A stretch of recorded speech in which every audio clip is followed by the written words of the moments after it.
હું પ્રોગ્રામમાં પેમેન્ટ લઈ લઉં છું અને પ્રોગ્રામને સંભળાવું છું, પબ્લિકને રાજી કરું છું. એમાં મેં કઈ સેવા કરી યાર? મેં તો પેમેન્ટ લીધું, મેં પૈસા ખીચામાં લીધા છે યાર, મેં સેવા નથી કરી. આપણો તમે નથી, એકદમ reality છે ને. પ્રશ્ન છે. અમે આજ પણ આ હેતલબેન છે, હું છું, ઘણા ડોક્ટરો છે જે ફ્રીમાં અત્યારે હાલની તારીખમાં પણ ઘણા દર્દીઓને વોટ્સએપ પર પ્રિસ્ક્રિપ્ટ કરી આપીએ છીએ દવાઓ. એ એક પ્રકારની સેવા છે. તમને એની કોઈ વેલ્યુ ના હોય તો હું તમારી વાત સાથે એગ્રી થતો નથી. નંબર 1. નંબર 2, 3 થી 4 લાખ બિલની વાત કરો છો દેવાયતભાઈ, એમાંથી ડોક્ટરને કેટલા મળે છે? ખરીદો. અમારે આ રીતે તમે ડોક્ટરોનું અપમાન કરો છો. હું બિલકુલ તમારું આ વાત સાથે સહમત નથી. તમે ડોક્ટરના ઘરે જાઓ, આજે ખબર પડશે શું પરિસ્થિતિ છે. નહીં, અપમાન નથી. પ્રજાની આગળ જે મને બધી ખબર પડે, જે પ્રજા પીડાય છે, પ્રજાની પીડા તમે નથી ઓળખી કે આજે પ્રજા કેટલી પીડાય છે. નાનામાં નાનો માણસ ખાવા લોટ નથી ઘરમાં.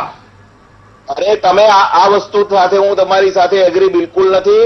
તમે ઢોલ નગારા વાળાને ખાલી 800 રૂપિયા આપો છો અને પાર્ટીના 3 લાખ રૂપિયા લો છો. એવી જ રીતે એવી જ પરિસ્થિતિ ડોક્ટરની છે.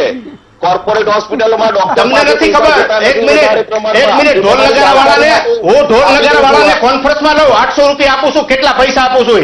નહીં.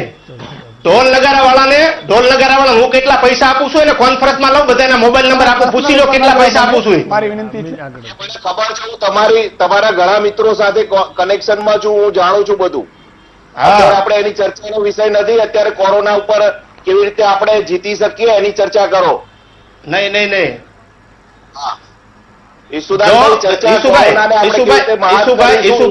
અમને કોઈ પ્રોગ્રામનો ફોન કરે ને તમે ના પાડી શીખ ભાઈ પ્રોગ્રામ અત્યારે રહેવા દો.